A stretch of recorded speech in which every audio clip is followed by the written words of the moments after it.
ചെറിയ മക്കളൊക്കെ വീട്ടിലുള്ളവർക്ക് സ്കൂൾ വിട്ട് വരുമ്പോഴേക്കും അവർക്ക് എന്തുണ്ടാക്കി കൊടുക്കും എന്നുള്ളൊരു ടെൻഷനൊക്കെ ഉണ്ടാവില്ലേ. കാരണം എല്ലാതും കഴിക്കുന്ന മക്കളൊക്കെ ആണെങ്കിൽ കുഴപ്പമില്ല. പക്ഷേ ചില മക്കളുണ്ടാവും, തനുമോളൊക്കെ അങ്ങനെയാണ് കേട്ടോ. കാരണം അവൾക്ക് എല്ലാതൊന്നും ഇഷ്ടമല്ല. അവൾക്ക് ഇഷ്ടപ്പെട്ട കുറച്ച് സാധനങ്ങളുണ്ട്, അത് മാത്രമാണെങ്കിൽ അവൾ കഴിക്കുള്ളൂ കേട്ടോ. അപ്പോൾ ഇന്ന് അവളെ ഹാപ്പി ആക്കാൻ വേണ്ടിയിട്ട് അവൾക്ക് ഏറ്റവും ഇഷ്ടപ്പെട്ടൊരു സാധനമാണ് ഉണ്ടാക്കിക്കൊണ്ടിരിക്കുന്നത്, നൂഡിൽസാണ്. അപ്പോൾ അതിവിടെ റെഡി ആയിട്ടുണ്ട്. കൂട്ടത്തിൽ കുറച്ച് പോപ്കോണാണ് കേട്ടോ, അതും കൂടെ ഒന്ന് ഉണ്ടാക്കി വെക്കുന്നുണ്ട് കേട്ടോ. അപ്പോൾ അവൾ സ്കൂൾ വിട്ട് വരുമ്പോൾ ഫസ്റ്റ് ഓട്ടോയിൽ നിന്ന് ഇറങ്ങുമ്പോൾ തന്നെ എന്നെ കാണുമ്പോൾ ചോദിക്കുന്ന ചോദ്യം എന്താണെന്ന് വെച്ചാൽ എന്താ കഴിക്കാനുള്ളതെന്നാണ് കേട്ടോ. അപ്പോൾ അതേ അവളുടെ ഓട്ടോ അവിടെ എത്തിയിട്ടുണ്ട്. തനുമോൾ സ്കൂൾ വിട്ട് വരുന്ന സമയമാകുമ്പോഴേക്കും എന്നേക്കാളും കൂടുതൽ അവളെ കാത്തിരിക്കുന്ന ഒരാളാണ് കേട്ടോ ലിയോ. അവനറിയാട്ടോ ഒരു ടൈം. അപ്പോൾ അതുവരെ അവനവിടെ വെയിറ്റ് ചെയ്തിരിക്കാവും. അവളെ കണ്ടു കഴിഞ്ഞാൽ ഭയങ്കര സന്തോഷമാണ് കേട്ടോ. അപ്പോൾ തനുമോൾ അവൾ ഇന്ന് എന്തായാലും ഹാപ്പിയാണ്, കാരണം അവൾക്ക് ഇഷ്ടപ്പെട്ട സാധനങ്ങളൊക്കെ കണ്ടുകൊണ്ട് അവൾ ഹാപ്പിയാണ്. പിന്നെ ഒന്ന് മേലൊക്കെ ഒന്ന് കഴുകി വന്നിട്ട് ഞങ്ങൾ എല്ലാവരും കൂടി എടുത്തിട്ട് ചായയൊക്കെ കുടിക്കാൻ കേട്ടോ.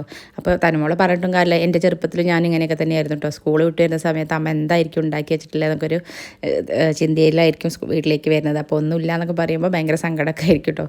അപ്പോൾ ഞങ്ങൾ എല്ലാവരും കൂടി ഇരുന്നിട്ട് ചായയൊക്കെ കുടിക്കുകയാണ്. അപ്പോൾ ഈ വീഡിയോ കാണുന്നവർക്ക് എല്ലാവർക്കും എൻ്റെ വീഡിയോ ഇഷ്ടപ്പെട്ടിട്ടുണ്ടെങ്കിൽ ഒന്ന് സബ്സ്ക്രൈബ് ചെയ്യാൻ മറക്കരുത് കേട്ടോ. പുതിയൊരു വീഡിയോ ആയിട്ട് വീണ്ടും കാണാം. Okay, by.